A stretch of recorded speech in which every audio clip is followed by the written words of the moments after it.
ఏదైతే నిర్మలా సీతారామన్ గారు ప్రవేశపెట్టినటువంటి బడ్జెట్లో ఆంధ్రప్రదేశ్ రాష్ట్రానికి మరొకసారి తీవ్రమైనటువంటి అన్యాయం జరిగిన ఆ పత్రికలు మాత్రం అభివృద్ధిలో బుల్లెట్ రైలు పరుగులే అని రాసినాయి.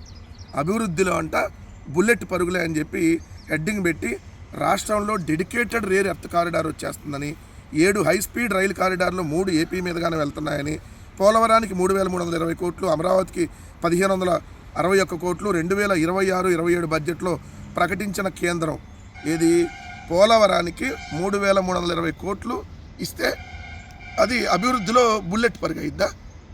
పోలవరం ప్రాజెక్టు అంచనా వ్యయం ఎంత? 55,000 కోట్ల రూపాయలు.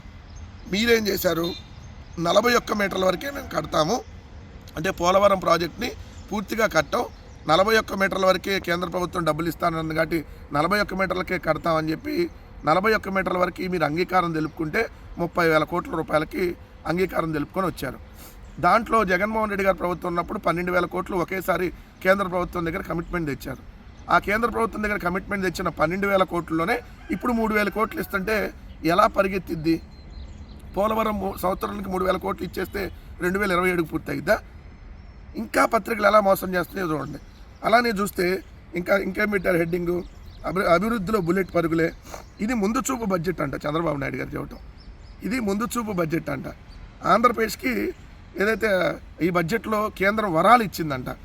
ఏంటి వరాలు ఇచ్చింది చంద్రబాబు నాయుడు గారు? నేను అడుగుతున్న సూటిగా 80 నిమిషాలకు పైగా నిర్మలా సీతారామన్ గారి బడ్జెట్ ప్రసంగం అంటే దాదాపుగా 1:20 నిమిషాల ప్రసంగంలో ఆంధ్రప్రదేశ్ అనేటటువంటి మాట కేవలం 2 సార్లు వచ్చింది.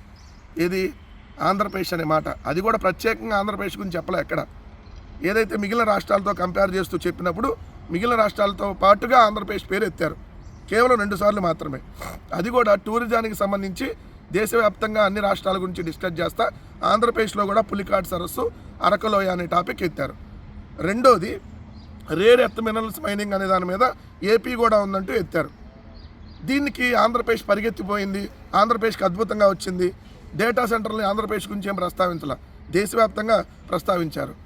ఈరోజు ఆంధ్రప్రదేశ్ రాష్ట్రానికి 164 మంది కూటమి ఎమ్మెల్యేలు, 4 రాజ్యసభ, 21 మంది లోక్సభ, ఈ కూటమికి సంబంధించినటువంటి ఎమ్మెల్యేలు ఎంపీలు ఉంటే ఈరోజు కేంద్రాన్ని కనీసం మన విభజన చట్టంలో ఇచ్చినటువంటి హామీల ప్రకారం ఏదైతే విద్యా సంస్థలు ఉంటాయో జాతీయ విద్యా సంస్థలు, వాటికి కూడా నిధులు కేటాయించుకోలేనటువంటి దిక్కుమాలిన స్థితిలో మీరున్నారంటే ఎందుకు ఇంకా మీకు మంత్రి పదవులు? సిగ్గు శరం ఏమన్నా ఉంటే ఆంధ్రప్రదేశ్లో ఉన్నటువంటి తెలుగుదేశం కేంద్ర మంత్రులు రాజీనామా చేయాలి.